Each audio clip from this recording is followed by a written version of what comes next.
You're listening to Dead Air Podcast, part of splatterpictures.net.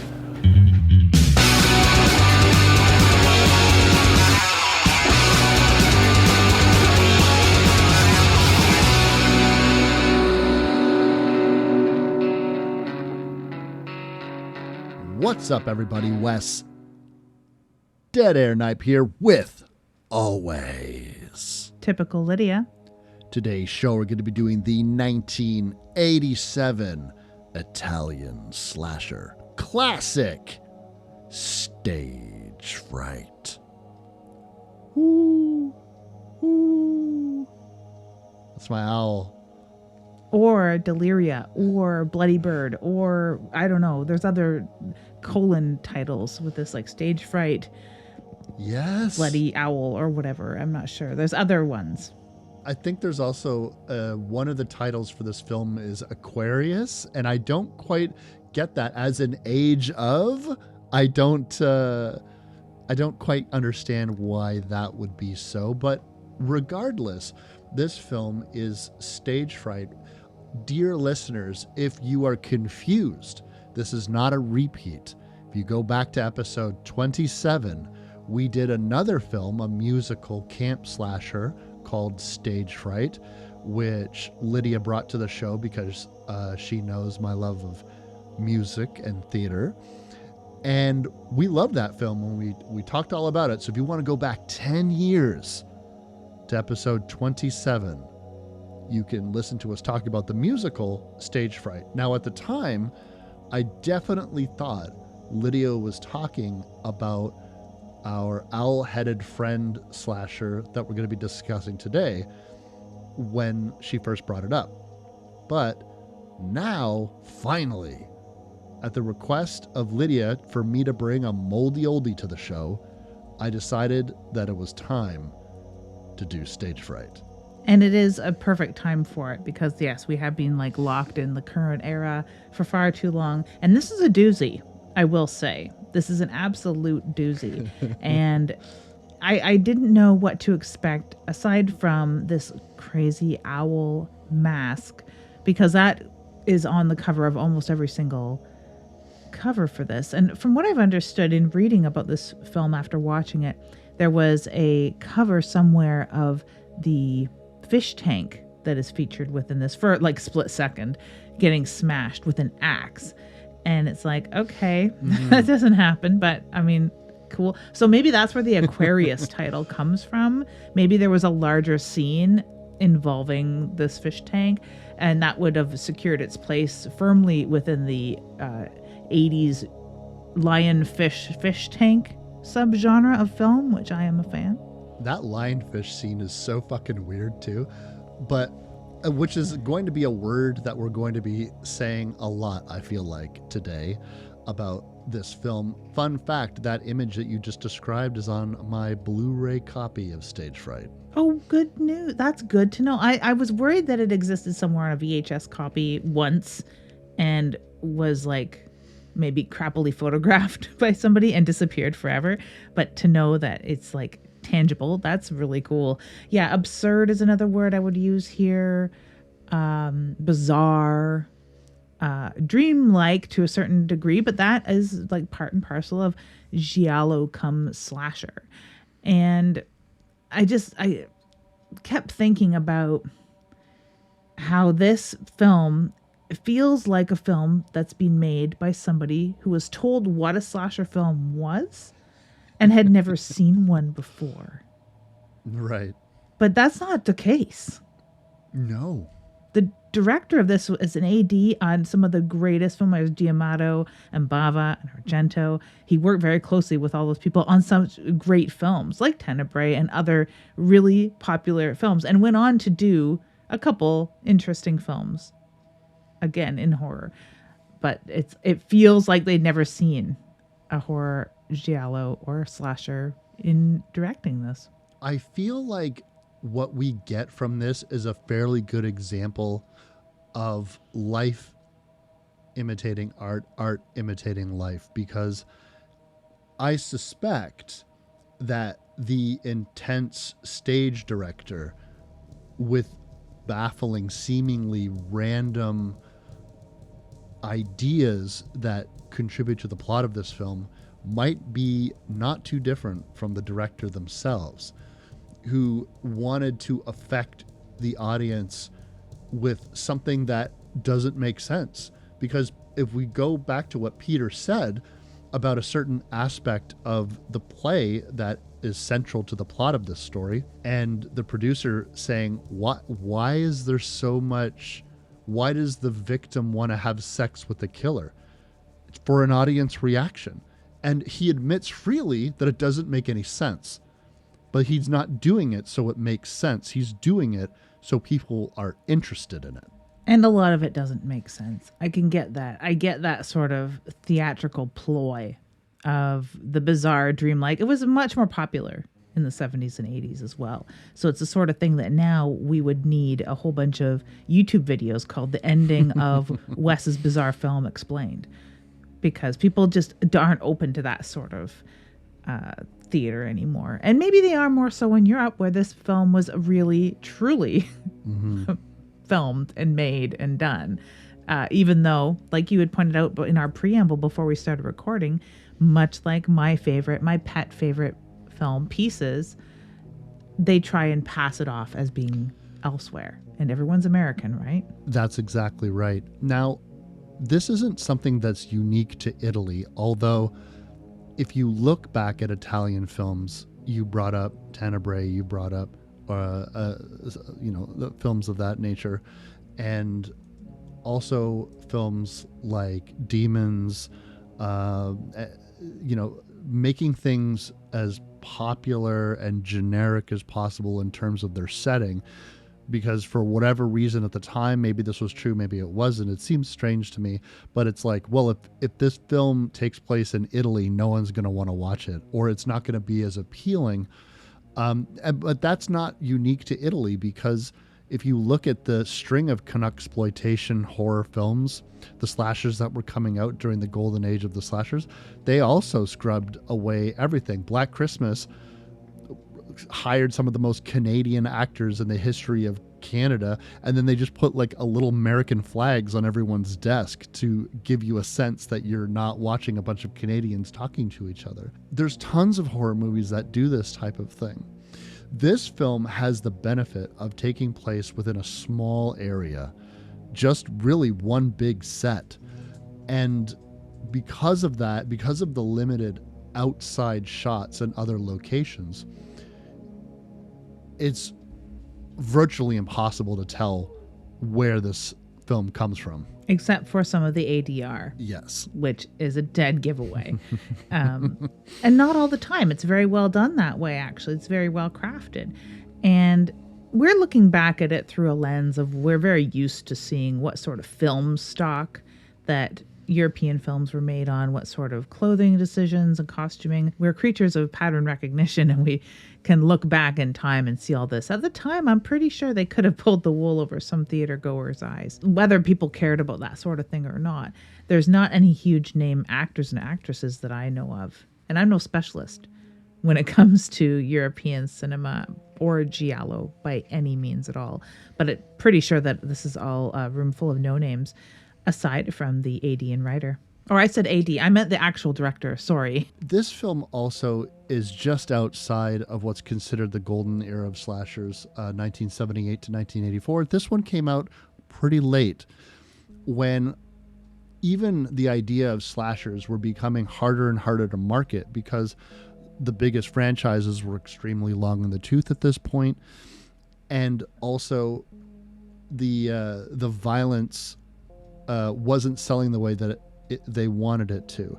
Some slashers tried to pivot, like House on Sorority Row, by using sex to try to sell their films. But the old standard of a high body count, weird mass killer, and fairly paint-by-numbers formula wasn't working like it used to.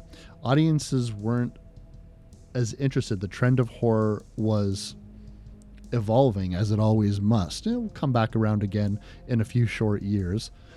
And it's not like slashers didn't continuously get made year after year, but certainly films like this that were late in the 1980s slasher cycle definitely got overlooked. I didn't even see this film originally until I was well into my 20s. I can see that. It would have really fallen off, and it seems to have. I went looking for some academic papers on this, and I'm sure it creeps into some books here and there. I'm sure it creeps into some articles, but I could find no scholarly articles on this film specifically. And I expected, because there's so many like questions that I have, and there's so many questions about the films that you've named, and the fact that like the whole genres were being dissected as they were popularized, and still today there's constant writing about this from a women's perspective, from the gay perspective, from the cross-continental perspective, from just looking at different subgenres and the tropes of horror film or giallo or slashers. But there's like very little. No one's really written or talked about this film for whatever reason, except for reviewers. Reviewers like you and I, we tend to have a lot to say about this in very short 600-word articles. I was looking for something a little meatier, or something that had like a scholarly bent to it, or could explain to me some of the things like the origin of the play within a play, the Night Owl, things like that. Like maybe this was a deeper thing that is lost in translation. And because I was so young and didn't see this, and it was not on my radar until you pointed it out, I didn't know that the Canadian film Stage Fright, with Meatloaf in it and other people, had a similar name to this particular film, which there's so many other horror aficionados that would have only known about this film and not the smaller Canadian film done in the 2000s. So I was shocked that there was no writing about this. Have you stumbled upon this being written in the amounts of Mammoth Books of Horror and the other horror film academia that you've read? Yes. In fact, this was the first place that I ever encountered the film, in Adam Rockoff's The Horror of It All. That he mentioned that movie by name, but it would be generous to say there was 3 lines of mention in it. And I really think that it's very much due for some kind of dissection. It seems like it's begging for it, because you're watching this film and you're like, it's almost impressionistic, some of the fucking scenes. And it makes you wonder, what was the motivation? And it starts and ends with the look of the killer, which is maybe the one exception is Girls' Night Out, as one of the weirdest looking slashers I have ever seen in any film. I thought the Driller Killer was pretty... well, Slumber Party Massacre with his peacocking jean jacket, Canadian tuxedo, was pretty weird looking too, and he looks sort of similar in a way. But I mean, at the end of the day, so the killer in Driller Killer, he's got a weird apparatus, and Slumber Party Massacre, he also has a weird instrument of killing. And if you want to go even crazier, Slumber Party Massacre 2 is one of the most buck wild fucking things I've ever seen. Like the guitar drill, Adam Levine looking motherfucker running around in that film. First of all, he's got like ADHD, like he can't decide what he wants to kill. He's like Jason Voorhees. He's just like, kill with a knife through the whole movie. Boring. I'm not doing that. I am gonna grab anything and everything that I can to be a killer. When he's standing there with the owl mask that constricts his shoulders, and he has to stand there slumped looking like Lurch with this giant mask that there's no way he can see. He can't turn his head. He can barely move his arms. And yet people are terrified of him. And we're going to talk about this. Packs of humans cannot take this guy down. Yeah, he is probably one of the toughest slasher villains I've ever encountered. It's still wild to me that this is as little known, but then on the other hand, I kind of understand why, because it is too wacky. It is just too wacky. You mentioned Slumber Party Massacre 2, which is pretty wacky, and it's a turn off to me that it's that wacky. And if someone, like, you know, there's things where people will ask me about a film, or if we were going to do a film, or I was going to talk about a film on a panel or a podcast or a Zoom thing or whatever, I would rewatch it. Slumber Party Massacre 2, I don't know if I would. This, I don't know if I'd want to rewatch it if I had to talk about it or write about it, because I'm like, it's just not fun because it's too wacky. And it starts right off the hop with the wackiness. And I think that, you know, is what really puts a bad taste in my mouth that I just can't kick, like sucking on a penny. Well, I'm sorry to hear that. I'm sorry. I genuinely think this is one of the best slashers ever made in terms of how weird it is. But fuck all that. We're going to get into it. What is this movie even about anyways, Lydia? Much like family, a troupe of actors can become closer knit than anything. Closer knit than best friends, closer knit than coworkers. And with coworkers, family, all that, I would not want to be locked in a room with any of them and told to do anything. So you're in for a bad time when you lock a bunch of actors and actresses in a room for any reason at all. It was just a bad idea from the get-go. This movie should have a subtitle that's just Stage Fright, every man for themselves.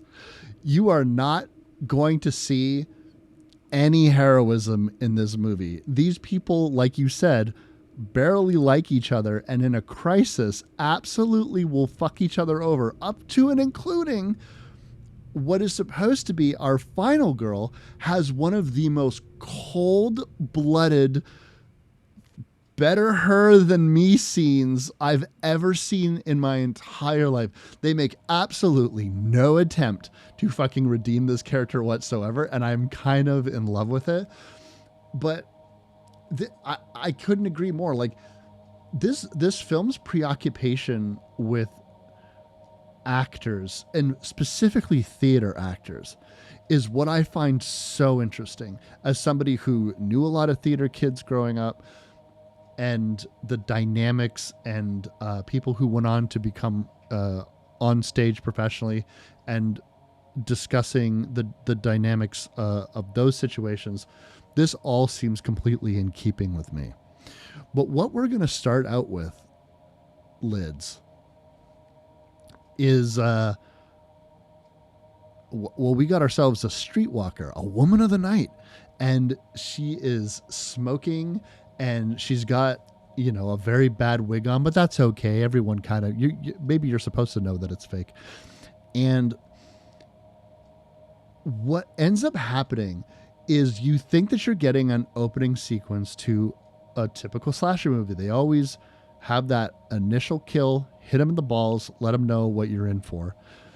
And no, because this is a stage production, and we know that because people are going to bust out interpretive dance and big numbers, and we get our killer reveal, and he flips out and he somersaults and he tumbles and he's like lifting people up and tossing them around, and you know, you're watching Fame with an owl head, and you get the sense, okay, we are watching actors in a play doing a slasher. It reminded me so much. And I would love to speak with Rob McElhenney and ask him if in your show, It's Always Sunny in Philadelphia, if the Night Man Cometh was based on the night owl from Stage Fright. Oh my God, that is such a good pull. Now that you said that, I can't unsee it. Rewatch the beginning of this film again with the Night Man Cometh, and even like maybe not so much troll toll as much as I love Danny DeVito in his troll outfit. And I watched that episode. I request Chris play that episode on all of the time just so I can see Danny DeVito on stage in his troll outfit. But you know, between that and the Eagles costumes that the guys wear, the gang wears to go to whatever sports game it is that they go to in that show, have very similar almost like owl looking, and they've got big feathers. So if they would have taken some notes, if they would have been able to time travel when writing Stage Fright and go and see the Nightman Cometh with the cat eyes and the ninja moves, a bit of karate, that would have been helpful. I think in the dance moves we're treated to at the beginning of Stage Fright, and maybe give some feathery arms, a little more motion, it wouldn't have that constrictive shoulder problem that the owl head has. And I tend to think that the owl head wasn't made for this production. It was made for something else and recycled, because it's just doesn't work. It does not work.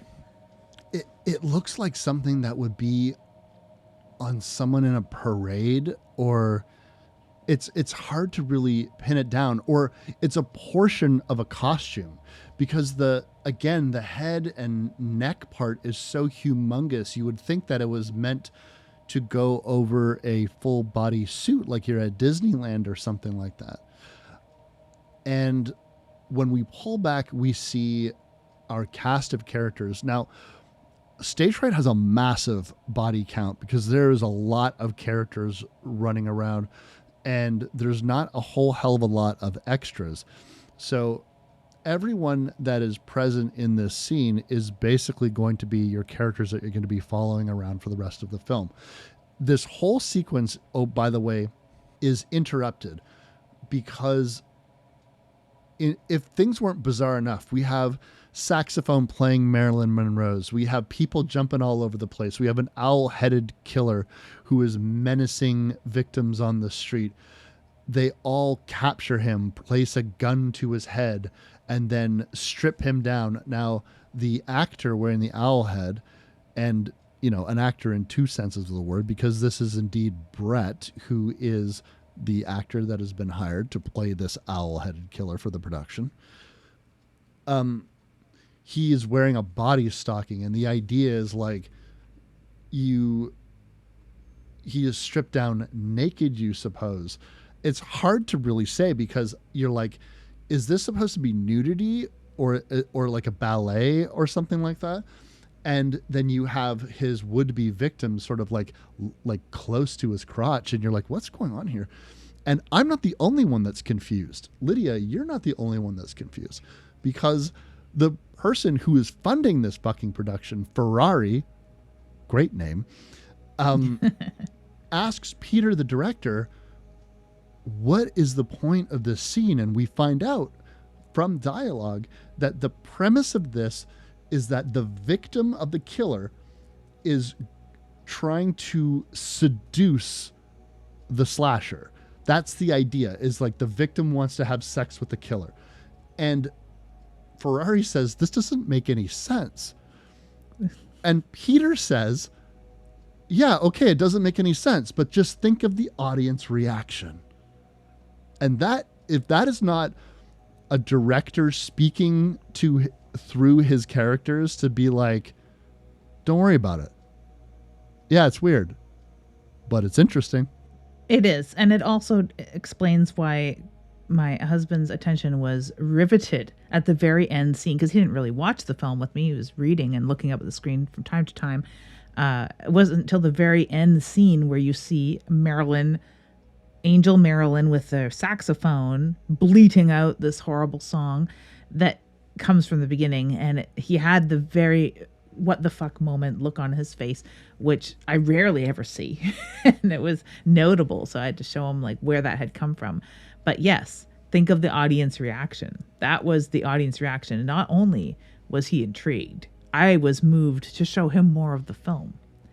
So it worked. It worked. That tactic worked. I get it. That definitely worked. Think of the reaction. Poor Ferrari, when the director, Peter, stops the action and confounds their evil toll and tells them that they need to be sexier. Sex, do you know what that is? Kind of thing. Asshole director attitude turned up to 11. And everyone is tired of being here already. Everyone is tired at one another. We got a pregnant woman that's going to puke any minute now. We got like no one wants to be here going through this over and over. Ferrari kind of shrugs and he's like, I don't know, I think it's pretty good. By the way, if there's any would-be directors out there, yelling at your actors to just be more sexy, that's not direction. Like, because what the fuck does that mean? It's like, be sexy. Like, okay. What if you don't know how to be sexy? Like me. So the example of a caustic stage director that Peter is playing, we've seen this in lots of films over the years. And Peter is doing something that I think is even worse than being an asshole. He's one of those directors that is just changing shit up as he goes. He knows that they're opening in, what is it, like a week or something like that? In almost no time at all. And they're trying to mount this production and he's like, we're changing shit as we go. It's all jazz, baby. It's unbelievable too, because like that is the sort of thing that people would walk off, like quit right there. Not only are you being an abusive prick, which wasn't like a secret thing that people like just put up with to the like hashtag movements on Twitter that people started standing up for themselves. People walked off of sets and quit because of shithead directors often. And in theater, it was not uncommon. Not uncommon, because people are a lot more cutthroat in theater and a lot more catty and backstabby and cruel. They really, truly are. So I think it captured that pretty well. So like being a jerk, a caustic director, not unlike the director in Curtains, which I thought of that film a lot while watching this. Curtains I enjoyed so much better, but it's the same sort of people, these catty, horrible people suffering rewrites and recasting and that sort of stuff. And again, kind of locked in a place, sort of like a single scene, a single like location sort of slasher going on. Reminded me quite a lot of that. But the fact that he's rewriting stuff as it goes and then decides, I'm going to lock the door and we're all staying here until we swallow all this new script that I've written on the fly. Like, yeah, the sort of thing that would have people busting down that door and refusing to work. But no, for whatever reason, they all go along with it. Before we started recording, we were talking about this play that they're putting on, The Night Owl, the play within a play, or The Nightman Cometh, as I have to think of it as. And you had mentioned that it doesn't seem to be a stage play. There's things they're doing in there in regards to blocking, in regards to props. And in the camera movement, I noticed in this play where the streetwalker is killed at the very beginning, they have a lot of like all the people kind of rush to the body, and then they change the perspective to in the alley. If you're watching a play that has an alley, you can't see in there as the audience in a stage play whatsoever. Nope. And not only that, but the place is set decorated within an inch of its life, the way that you would set decorate for film. But there is details in there that would never, ever be picked up by the audience. And sometimes when you're looking at some of these major productions and you're asking yourself, oh my God, the stage is so stark, it's because it's going to be hard enough to see the actors, particularly for people in the back row. That's why you need to project. Who doesn't know that? But again, this is like a weird stage production that seems to be created by people who are probably more familiar with film.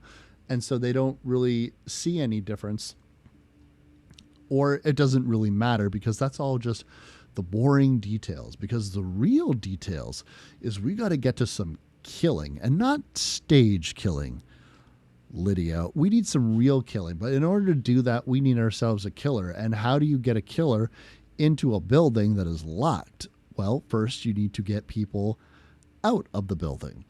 Now, this is where we're introduced to what is effectively our main character, Alicia. And upon spraining her ankle, they manage to sneak out because good old Willie, who's like a caretaker, janitor type guy, lets them out after like some quick quick seduction, I suppose. And they get to this hospital, and you have like a pretty funny example of a doctor who is just beyond callous and really into the idea that they're currently housing an infamous killer. You know, Irving Wallace. You've not heard of Irving Wallace? Well, this was in all the papers. He killed 12 people. No, not 12.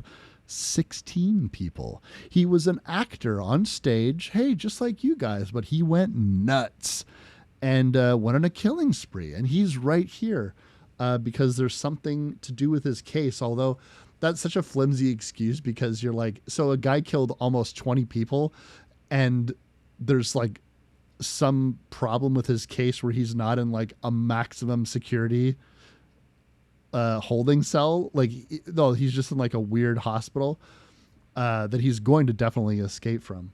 And we find out that he does after killing one of the nurses. Which is such a sad little scene when the girls are like traipsing down the hallway talking about this killer and wondering where he is and looking into his room. It's like, okay, it's definitely a night at the psychiatric hospital where there's no guards, no one telling them where they shouldn't be. There's no real like security around this infamous killer's door. Do they have him in chemical restraints? Obviously not, because he kills the nurse. The nurse sort of side-eyes them as he goes into his doom. But I couldn't help but thinking, like, this is this untold story of what Brett would have been reduced to had he been forced to wear that mask any longer, because he was fit to be tied and he would have killed all of his cast. How did this happen? How did Wallace kill everybody? He was forced to wear a frigging mask for way too long, locked in a room with all the actors and actresses he had grown to hate after working with them for way too long, and just killed every last motherfucking one of them. That's sort of what I picture. But yeah, on the ride home from the psychiatric hospital that they go to get her ankle rubbed by a doctor. Is that how they treated this? That's how it appeared to me. And the doctor was getting off on it. He was like sensually rubbing her ankle. And that's like magical doctor rubs that fixed her ankle so that she could walk on it at least. They're driving home and Betty, who she's with, starts to tell her about the crimes. And she's like, shut up, I don't want to hear it. In very typical 0 to 11 female freakout tone that is unique in a certain way to Italian films that I just love when women just go into frenzied, shut up, I don't want to hear about it kind of mode. And I like that.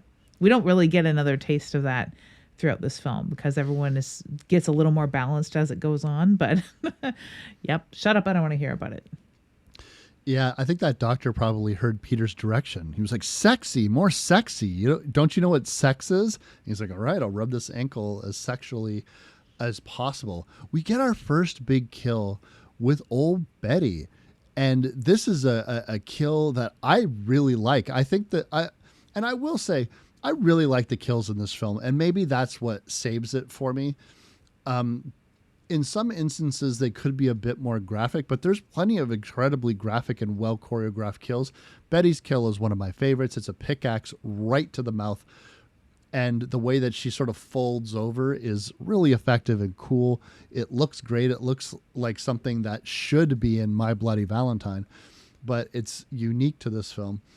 And this is not one of those situations, Lids, where you think that we are not going to have cops on the scenes, because you're just like, okay, her friend is killed, and now for the next 5-10 minutes of this film, she's going to be like, I'm really worried about Betty, you guys. Where's Betty? Has anyone seen Betty? Oh, Betty, where are you? Let's all go looking for her. And then they all split up, and then they get picked off. No. They're going to discover the body almost immediately, and they're going to call the cops, and the place is going to be crawling with law enforcement. They're safe now. Oh yeah, absolutely safe now, because we know the killer's got to be in the building. That's the only place he can hide, right? In not plain sight, but in the building. It's a shame because Betty and Brett are my favorite characters. Brett is overblown, and I could see, I don't know why there's not papers about that character. It's not like a gay character that is instantly killed off because they are like the black characters or the slutty characters or whatever, like within that trifecta or whatever, of group of people that tropishly get killed off because of whatever reason. He does persist a bit, not long enough at the beginning for my taste, but I don't want to really spoil anything until we're spoiling anything later on when we get to it. But he is one of my favorite characters, overblown as he is. Betty is the definite stage mom, and she's the right kind of actress. The rest of the people I find just so grating, so irritating, and kind of false, and sort of like the sort of people that wouldn't actually exist. They're a little bit too overblown, all of them. Brett I like for his overblownness. The rest of them I don't. But Betty is the sort of person like, well, the show can't go on without us. We're the ones that are on the stage. They're not going to fire us. We can kind of do what we want. Very much the band mom sort of attitude from her, and the most realistic person. Very intelligent, very curious about other things. She's not like, she doesn't seem to be 100% sold to life in theater either. She has other things going on. A very interesting character, snuffed out in the prime of her life. I miss her. R.I.P. Betty. She was a good person. When it comes to queer coding in slasher films, I've often found that whether you're dealing with something that is considered more subtext, like in Freddy's Revenge, or if you're dealing with something that's more overt, like the character in Savage Weekend, or in this, I think it's supposed to be very obvious that Brett is a gay theater man, like that, and that cattiness. He's got the one-liners. He's, just mean bitch diva. That is the character who, funnily enough, not only seems to be a bit older than the rest of the cast, but also is the only one who has to hide his face, which I could imagine for a character like Brett, yes, that would have driven him crazy, because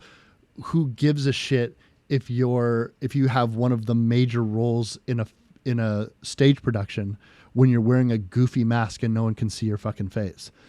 Like, it seems like a colossal waste, and I would bet you that he would have taken on that role, and much like everything else, that mask would have been a last minute addition. I think that anyone who's watching older films that has this type of representation, I think everyone's mileage might vary. I think that in this, what I like about the depiction of Brett is, like, it's up to us, the audience, to interpret whether or not that character is gay. There's one line of dialogue, as crass as it is, about the idea of Brett selling his ass. But other than that, nobody drops any like slurs at him. Like, nobody and him being gay is just, well, you're all in theater. Everyone's gay. Were you kidding me? Like, that's the idea, right?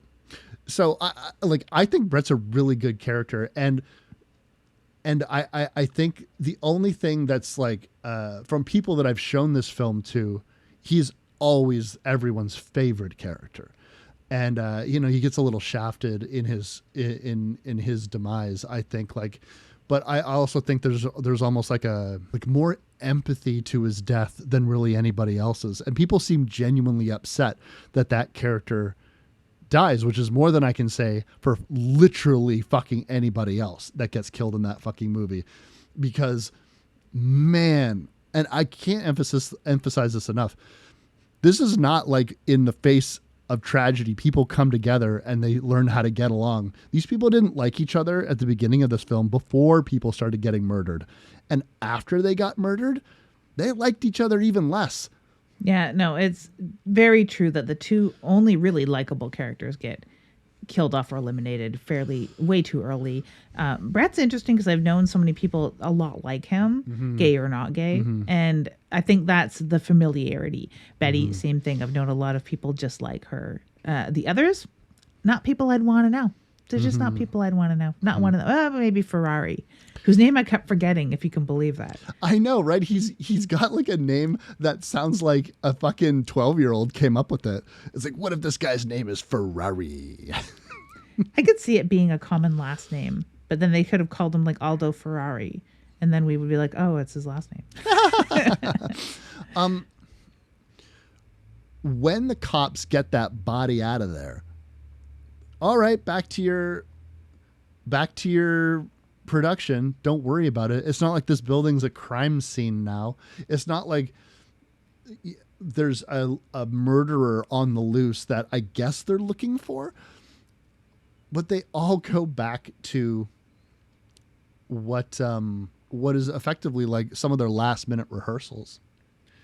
Which last minute rehearsals, now they'll be stretching into all night, because not only are we going to be like, we're rewriting the script, this will sell tickets, we had a murder on set, this is like, I don't know if people behave like this when Brandon Lee was killed on set, but if they did, they should have been slapped immediately.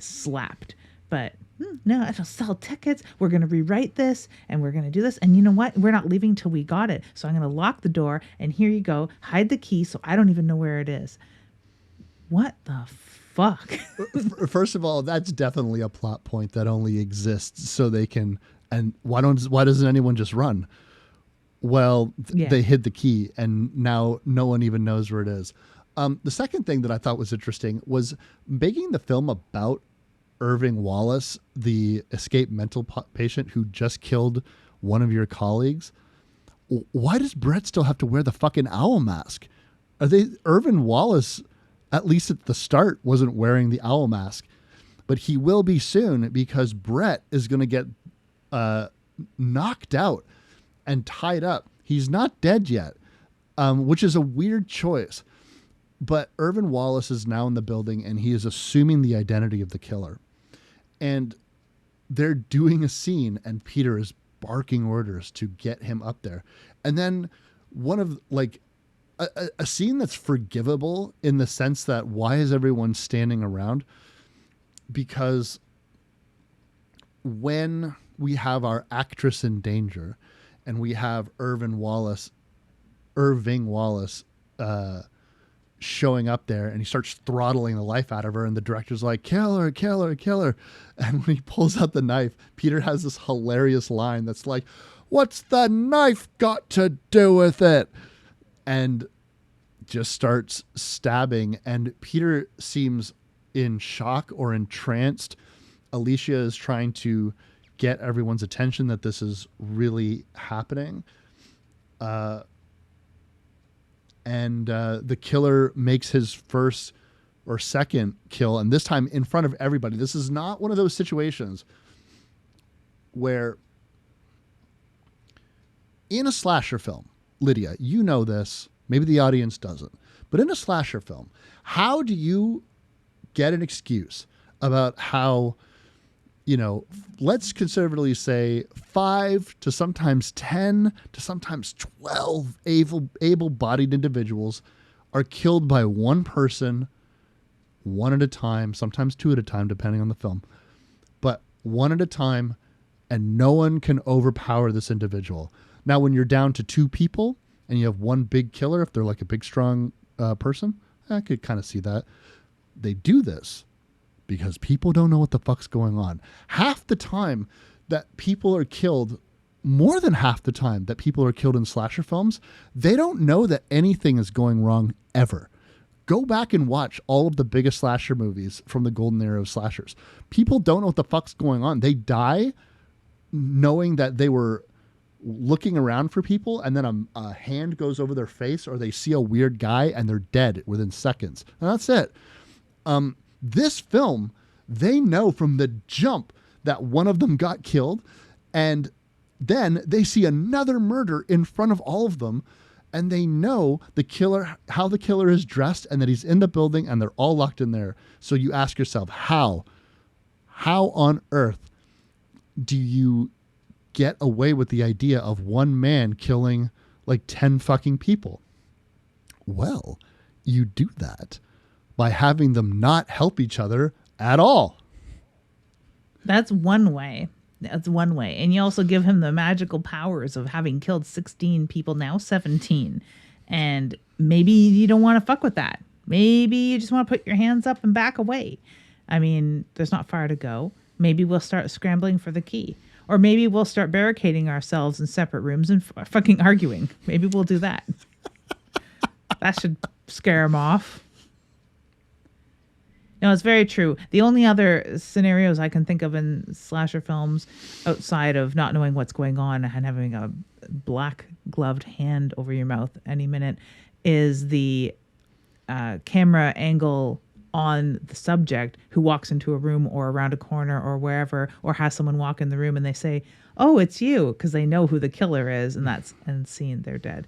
That's my favorite. But yeah, I think Terror Train reminds me quite a bit of the way that this killer behaves. I like the scene on stage of having a murder happen in front of everybody and everyone cheering on the killer until the killing's actually resulting in death. I thought that was kind of interesting. I like that scene quite a lot.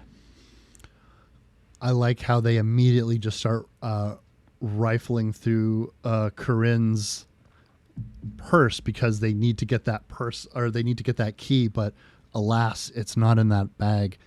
And so now they're all kind of wondering what the hell they should do. The killer seems to have a pretty good idea about their way around this place, probably because they're just a natural wanderer.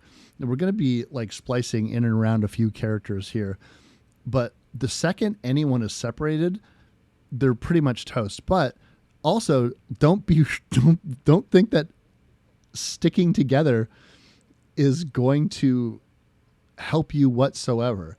Ferrari gets stabbed and is strung up like a fucking Christmas ham, but everyone misses that. And so you could think to yourself, okay, well, if this is how it's going to be, they should probably just stick together. Man. So when our killer, Wallace, goes into a tool area, it's like a workshop, so you could build sets and all that kind of stuff. And he finds himself a table drill. You have a bunch of people, you have 4 people barricading themselves in one of the dressing rooms. One guy is grabbed around the fucking throat, and two of the women, Alicia and her friends, try to get the arm free. They're screeching. One other person is literally just like grabbing at her cheeks in absolute horror, not doing anything. And they effectively watch this guy get drilled to death right in front of them. And right after that, when Peter's trying to rally them all together, he's like, right, we're going to stick together. Bro, stick together? Half of you were already there. Are you telling me that 4 people can't overpower one man?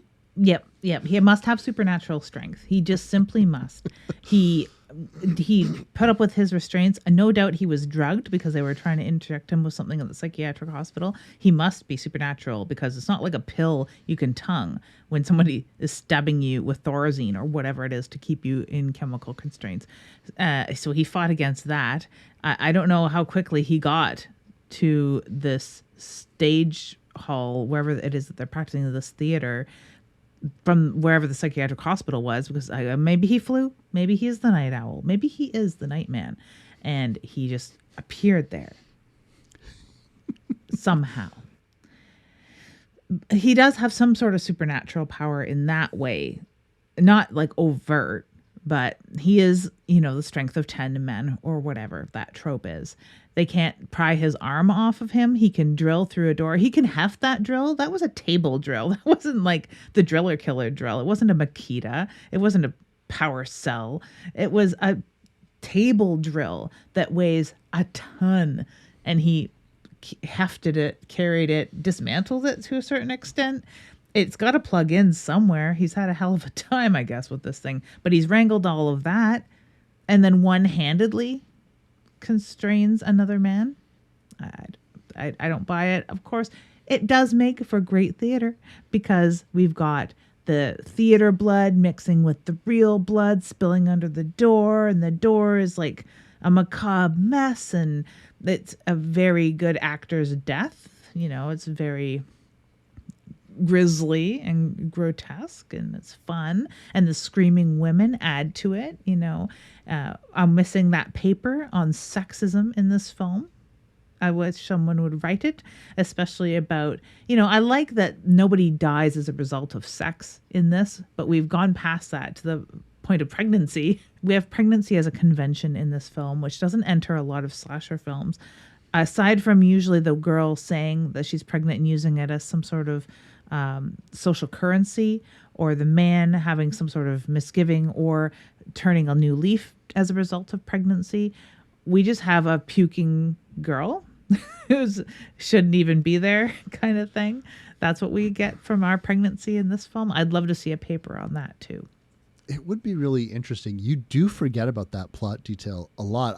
Every time you bring it up, I'm always thinking to myself, oh yeah. And I've seen this film quite a few times at this point. One of the reasons why I've seen it so many times is because when Shudder had it, it was running a lot on their Shudder TV app, and it seemed to be anytime I turned it on, Stage Fright was on, and I was like, yeah, fuck it, I'll watch a bit of Stage Fright. I don't mind. I think you and Amy should join forces and write some of these articles I'm envisioning. Maybe Amy, who the academic. I'm like a buffoon that's just seen a lot of movies. Aren't we all? Just a little. Hey, you put microphones in front of our faces and all of a sudden we become the experts, Lydia. That's what this age of podcasts has taught me. I like this point in the film where Peter does come back to the door and sees all of the blood all over it. It's like, where did he go? How did he have this gigantic drill down the hall that was plugged into something in such quick time that two people racing toward the screaming don't catch up with him? And you'd ask yourself, why is Wallace even bothering to run away? This man cannot be stopped. He is a fucking bloodthirsty menace. Like, if I absolutely refuse to believe that, who is it, fucking Peter and Danny, they're going to be the ones that are, with Peter and Danny, that's going to be the one who brings it over the edge. We have one of my favorite kills in this film. And you know, Lids, I love a good bisection. Sybil, who deserves to die like a fucking dog for just standing there screeching while Mark was killed, gets grabbed through the floorboards. This scene is incredibly chaotic, by the way. Like, you have fucking people screaming and screeching, and they're not separate, by the way, because you have people on like the upper catwalk area or something like that. It's not clear whereabouts in the theater this is actually supposed to be. It's like it's some mid-level area, because it's not like the true catwalk, like the high area, because we'll have some scenes there in a little bit. But this sequence seems to be like at a mid-level thing. And when Sybil gets dragged down, she gets cut in half, and it's one of those classic, like, Danny's trying to pull her up, so someone's actually trying to help and do something. Imagine that. And she gets bisected, and then in turn Danny gets instantly fucking killed too. What I found was a bit of a loss here, and this is the gore hound in me, is when a pregnant woman is torn in half like this with a lot of amount of physical effect. There's a lot of gore. There's a lot of intestines. It's very well done. I enjoy it quite a lot. There's no baby. I mean, maybe she wasn't that far along or something, and no one really mentions it, or like they don't seem as extra grossed out by that and shocked as even I would be, not being one that really values humans and humanity as much as the next person. I was like, wow, that is cold. That is fucked up. And Killer has been prowling around long enough, and it has been a point brought up numerous times. I wonder if he was aware that she was pregnant. I don't doubt that he was. makes it extra cold. That's a twofer. That's a bonus body. Technically, if you include Danny in this bloodbath, that's a threefer. It is. It is a threefer. One of the things that's so crazy is the bisection is so graphic on Sybil, and you're thinking about that kill. It's almost like, wait, how did Danny die again? And it's this fucking crazy chainsaw scene. And it goes to like it's wild to me, like how a great kill with a chainsaw could be overshadowed by the other kill that just happened with the bisection. It's so good. And this sort of chaotic scene where everyone's falling over each other, getting fucking injured, getting fucking killed is really great. And it culminates with Laurel is wounded fairly badly. You would think that she gets killed. We're distracted by Peter. Peter finally, Lids, someone is going to fucking face this guy down. Someone's got to do something. And Peter is the director. He's the most aggressive. He's the guy that's like, gather around, folks. I'm smart and you're dumb. I got the cure that ails you. I'm going to get us all out of here. So we're locked in because of me. All the phone lines are cut. Half a year are dead now. It's fine. Except Peter is going to get so fucked up by Wallace. And it ends with this awesome decapitation scene, which is the exact type of unceremonious decapitation scenes that I love the best, where it's just like close-up shot of the guy's face and then a quick pull back and the head just goes off. It is a great decapitation, and that is the culmination of a whole lot of gore happening really quick, a lot of kills in quick succession. And it really begins with the death of Brett, which kicks off all of this insanity up in the mid-upper catwalk-ish like area, which is not in the catwalks, because I'm even confused about the terrain of this, the architecture of this building. How many floors can you fall through before you're actually in the basement? Nobody knows. But he sees a guy tied up with an owl mask on. Let me know if you know where this one's going. Grabs an axe and kills Brett, who had been staged with the owl mask on. Like, very, very sad. Very, very sad. But there's so much kills happening right here. I like this whole sequence so very much because it is really gory. There's a lot of storytelling happening in here. We got the tricksy killer. We got some body staging. We got all kinds of tools and implements and intestines, decapitations. It's a wonderful scene. It seems too packed in to one little spot. Like they forgot that this was a slasher film for a certain point and it wasn't a cat and mouse giallo. You know, I get the sense that they didn't, when they stepped back and they looked at their film, because the pacing's all over the place. Yep. And so much is packed in here. I forgot about Wallace pulling the old switcheroo on Brett. And again, I've seen this film several times. It almost feels like when you look at the film finally edited, they're like, we're running out of time. Like, and we don't want to lose any of the buildup. So we need to pack in all of these deaths immediately. But then you would think it was probably just written this way. Wouldn't it have to be? Because all of these deaths are happening in the main stage area.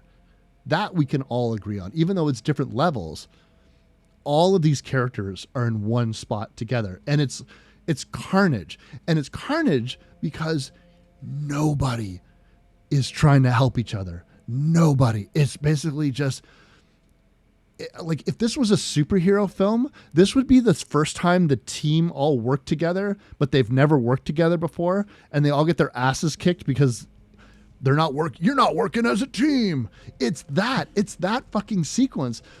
But it's like towards the almost the final act of this film, and people are just fucking falling all over each other. But I can excuse it, Lydia. Do you want to know why? Why? Because people are scared, because they're a bunch of fucking actors. They're not, like, no one said theater actors had to be heroes. No one said that they had to be brave. And all of this stuff is happening at once. Oh my God, it's chaotic.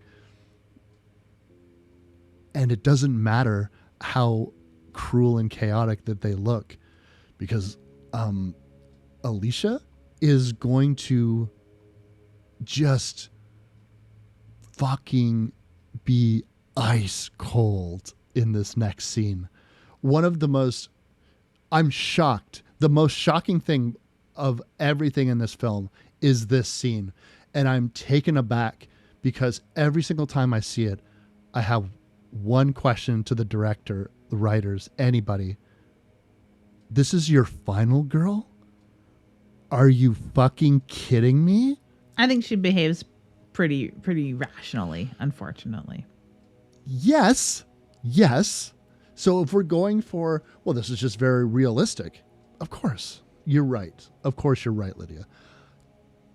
It doesn't fucking make it any better to me because I'm looking for something to care about here.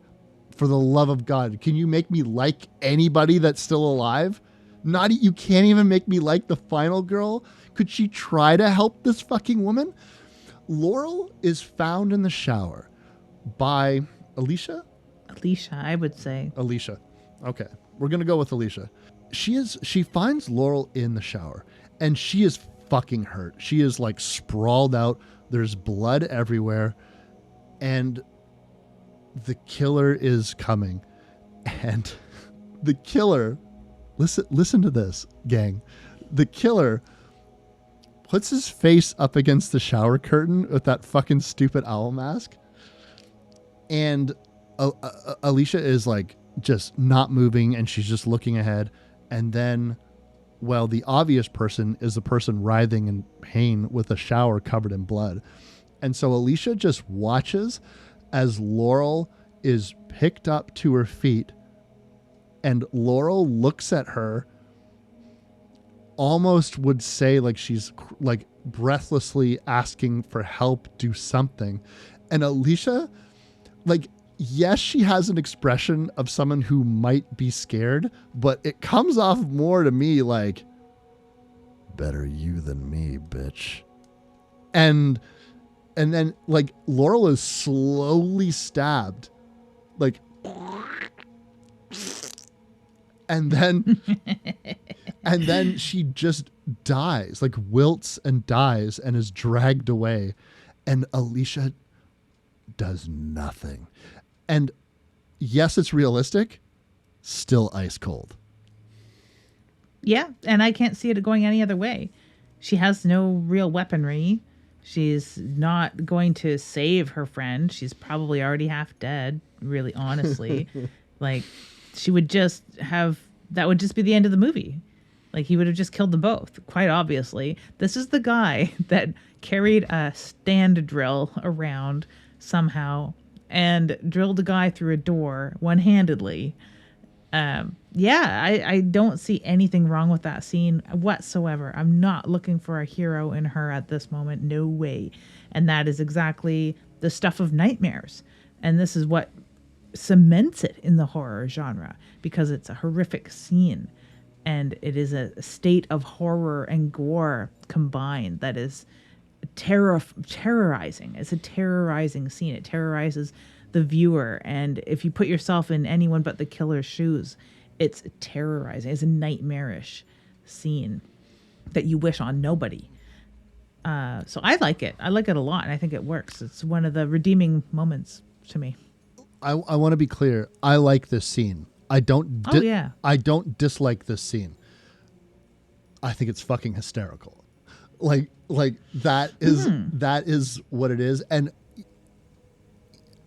in a weird way, the most impressive thing about it is how it defies all expectations of what would be any form of traditional slasher storytelling. Now, she truly is alone, although you get the sense that she felt that way in her heart through the whole movie. Oh, come now. But maybe she liked Betty a little bit, but Betty's already dead. So And Willie. Betty and Willie had a rapport, and some of that would have rubbed off on her. Yeah. Especially if Willie had his way. But when she gets... Man, what do you want to say about this whole fucking sequence? This is also fucking hysterical because we have ourselves a situation where the killer is going to be doing some staging of his own. This scene reminds me so much of the things it's like someone overheard me say, I love when serial killers in films and slasher killers in films stage bodies. I love the like Jason Voorhees when you're going around the camp trying to get away and you're the last final girl and you open a door and there's a body and you open a cupboard, there's a body, you open the car, there's a body. That's my favorite. And then he was like, hold my beer. And I was like, no, you don't have to. You don't have to. Not like this, not like this. This is not what I mean when I mean body staging. The only thing he's missing is little pulleys and strings to make their arms move, for fuck's sakes. You know what's wild about this? We left out one of my favorite characters in this entire film, Lucifer. Oh, Lucifer. You have a black cat walking around while we're recording this. I said filming. I don't want to lead people astray. While we're recording this, and I keep thinking of the cat that is featured at the very beginning of this film and is roaming around outside, does the Hammer horror cat jumping out of a closet thing for us early on in the film, and now is the star of the show. Yes, Lucifer, which, by the way, my partner Cassandra also has a cat named Lucifer. This is a fun little treat for everybody. And the killer does this. We are getting all of the gory details in what it would take to stage bodies because he's going through drafts. He's like moving bodies and I don't like this. I'm going to put the head here on the table. I don't like that. I'm going to like baseball swing a mannequin's head off and like pose there for a second like I'm Ken Griffey Jr. And then I'm going to put the new head on top of that one. And then I'm going to smear feathers all over the place because I'm the owl. Don't you get me? Who is it? It's me, the killer, Owl Man. And then while all of this is happening, the kitty is sort of like trotting around the stage and getting into a little meowschiff and, sniffing stuff and licking stuff and eating some of Sybil's fucking entrails, which I thought was a delicious bit of like detail where I was like, oh my God, I'm so into this right now. And then what does the killer do? He just sits there. He sits down in a chair. Lucifer sits on his lap and we're just watching. He's turned on fans and there's just feathers going everywhere while he strokes the cat. And Alicia is trying to figure out a way to get out of there because she has finally located the key and is trying to pull it away and get it into the door so she can escape. You really have the feeling that she could, if she would have been able to secretly, quietly escape, he would have just sat there till the police showed up, who are outside the door. Incidentally, like, don't forget, the cops are in a car eating fucking donuts, talking about their lunch choices and testing the fuses because their lights keep dimming, their headlights. Like, there are cops sitting outside, Keystone cops of the highest degree, sitting right outside that door, just sitting there. So it wouldn't take long for them to show up if she could just get out this door. She can't, and Wallace becomes aware of her, and this starts their final chase scene where finally she starts acting a bit like a final girl and coming up with ways to defend herself. That's one of the hallmarks of any final girl. You want to see her evade the killer and defend herself using a little bit of creativity, something that her peers weren't able to do. Either they weren't aware that there was a killer around, not true in this case. They were by themselves and overpowered by the killer, not true in this case. Or other people, they depended on saving them, and they didn't. Somewhat true in this case. But in this case, she finally learns to do a thing or two. And it goes to show you how,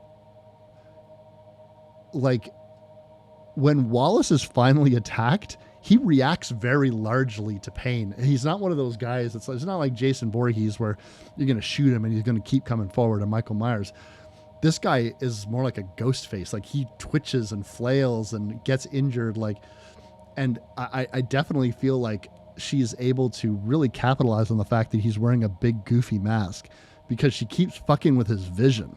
She blows fire extinguishers and all that kind of stuff. And then it all culminates into her dousing him with fucking gasoline, and we have a great burning sequence. If nothing else, the owl mask finally gets lit up. But it's this whole sequence is pretty well done, and I like it quite a bit. And like I said, it's all kind of come on the heels of all of this action and gore that's all happened simultaneously, and then this absolutely surreal stage sequence. I can't help but get the feeling watching this sequence where, you know, they've had groups of people try and take him down. They've had groups of people attacking him with things. They've had groups of people being attacked by him, and one or two of them not making it out alive a couple times. So her to be coming at him with a fire extinguisher and have him reacting to it, like, is he getting tired at this point? Is it a case of, I've loosened that peanut butter jar lid for you, dear? Is that what's happening? And I'd like to see a paper on this again. It's like the third time. I want to see a paper on why she can suddenly take down this guy that has killed, 24 people? It might be she's powered by her super watch, which is really expensive and actually kind of ugly, just saying. But most of them are.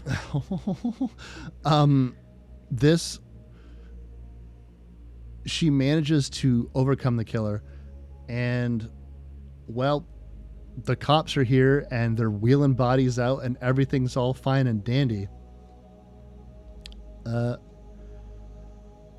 This sequence is fucking baffling, but I will. Why do you think that the police would gather up all of these bodies and not know that there is no killer amongst them when they know who the killer is? And also, why they wouldn't seem to be any indication that they are looking for this person. She has time to go to the hospital, get fixed up. Which, by the way, she just sits in the hospital. One of the nurses is like, "Do you want me to call you a cab?" I'm like, "Call her a cab? What are you talking about? Why isn't she at a police station right now? Like, why isn't any, like," it's like, well, everyone in your stage production was murdered tonight. You probably want to get out of here, though. You're probably, it's probably time for you to go home. I'm like, yeah, I'll just go to my apartment. No problem. Night, guys. What a crazy night. The next day, we go all the way back to this place because she wants her watch that she lost in her struggle with the owl killer. The place is locked up, but the only person there is Willie, who's outside sort of biking around the grounds. She uses her charm, tickling his beard. It works, ladies. Are you surprised that it works? I mean, it worked before. It certainly did. He lets her in. What do you want to say about Willie's dialogue here? Oh my God.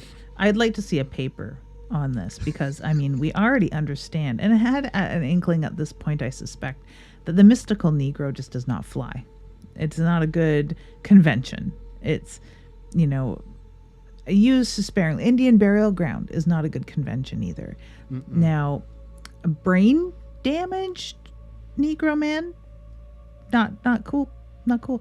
Black man that seems to be simple-minded upon upon his heroic act, he turns into a, I don't know, Forrest Gump level of intellect, when he seemed to be a pretty normal man. Like, for all our joking of the girls hitting on him and seducing him into them letting them out, it's a playful friendliness. He's a fully average dude, Willie, up until this point. He could be shell-shocked and regress to a simplistic mannerism, but it doesn't seem that. It's way too overblown again.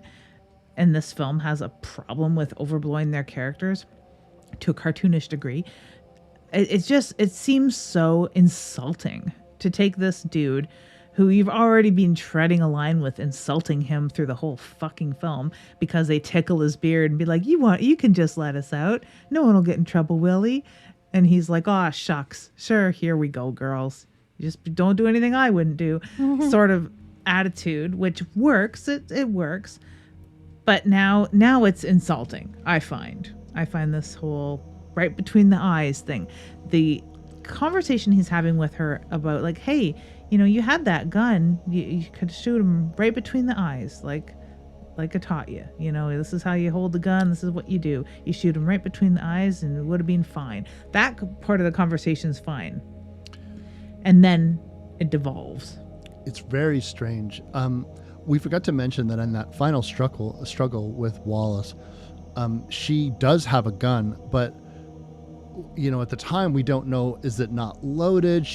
Has the gun jammed? We don't know. Well, Willie will inform her that she didn't have the safety. Oh, she had the safety on.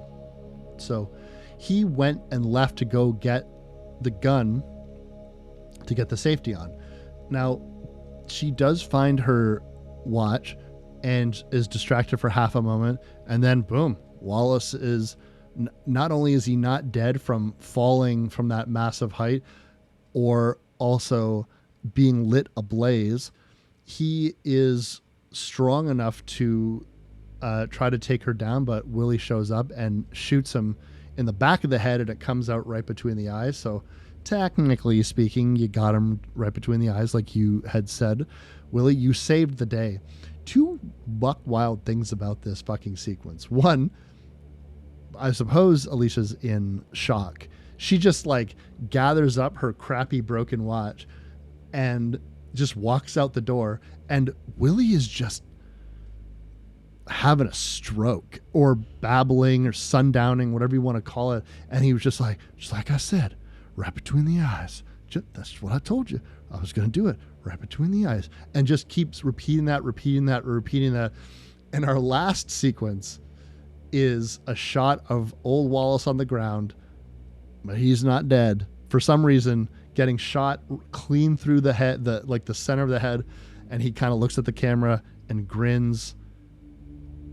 And then we're right back to saxophone Marilyn Monroe. Saxophone Marilyn Monroe is jarring. A lot of the music in this is jarring. None of the music in this is good.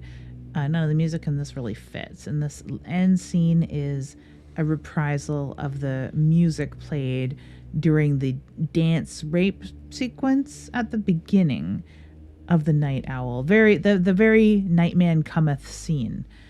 And it's so jarring. It is so jarring. I could, at this point, on one hand, yeah, Wallace is alive. He's quasi-supernatural. He's unstoppable.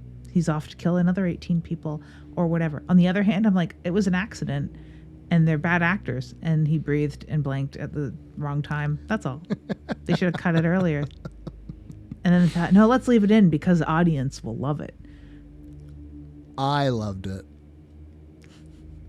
I did not know what to think by that point, because we had Willie's performance of Right Between the Eyes, which seemed like he was told, we're going to fade to black and fade out on you saying that. We just want to have a little more of it, like say it 4 or 5 times, because we're going to fade out on that. And then they saw it and they just left it all intact, him repeating it over and over and over and over again. It's so insulting. It is so insulting. But yeah, interesting ending. very interesting ending. So I really do want another paper written about that. I guess the way that Wallace tricked the cops is there must have been another burnt body to dupe in for his. I can't think of one off the top that, because no one was burnt to death, but he could have grabbed Brett again, whose physique is similar to his, and doused him in gasoline and lit him on fire, and then stuck the owl hat on him, maybe. It could be that. It could just be like the cops in this movie are buffoons. Just absolute idiots.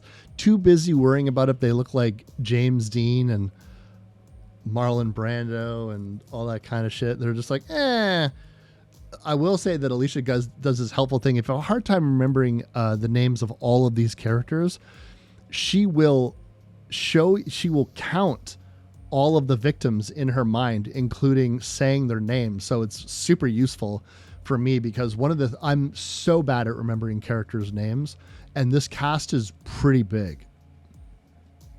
We don't have the benefit of naming the character's actor either, which is my fail-safe when I'll often say like Jodie Foster's character. Mm-hmm. We don't have that benefit here whatsoever. But yeah, interesting film. I liked it, except that it did grate on me too much. Unfortunately, I was so reminded. I kept thinking of The Nightman Cometh, so that was just hilarious in a way. And I just kept thinking, like, have they ever seen a slasher film before? And on one hand, I can appreciate, you know what?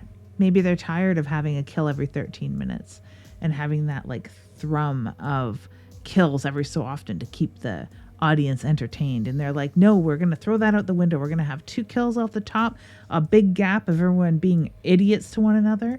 And then we're going to put like a whole bunch of kills all together at the end.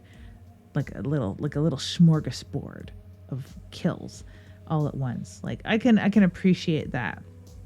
And there's other films that do it really, really well. But I don't know. There was something in this that I rolled my eyes too many times. But on the other hand, I am so curious that I want to read more about this film. So if you've read any like articles about it, and it's easy to get at. I watched this on the Internet Archive. So somebody out there thinks it's important. So what do we got next for him? Coming up next, we have chosen a slasher that, I don't know, maybe it'll redeem this for me. It's a more celebrated slasher that I'm familiar with, House on Sorority Row. So that's a West pick, and I'm very, very excited to watch it. House on Sorority Row is a slasher that has been remade, and the remake is pretty highly regarded generally for younger horror fans. It's quite good, but we never want to forget about the originals here, and this is always my recommendation for people when they are like, Wes, I want a slasher movie, but I want it to be one that not a lot of people talk about outside of the horror genre and never had a sequel. What do you got? And generally speaking, I've been recommending this film for over 20 years to people about one of the better unsung slashers that are from the golden era of slashers. So I'm pretty excited to do this, and I'm actually a little surprised that in over 200 episodes we haven't already done it or talked about it, which is kind of weird. We do name drop a lot of slashers around here. We haven't really talked about it. So yeah, looking very forward to it. And maybe I'll be tempted to watch the remake. It seems to have some gothic vibes. So yeah, I bet you the remake amps that up a little too. Well, on that note, I'm Wes Knipe. And I'm Typical Lydia. And you've been listening to Dead Air.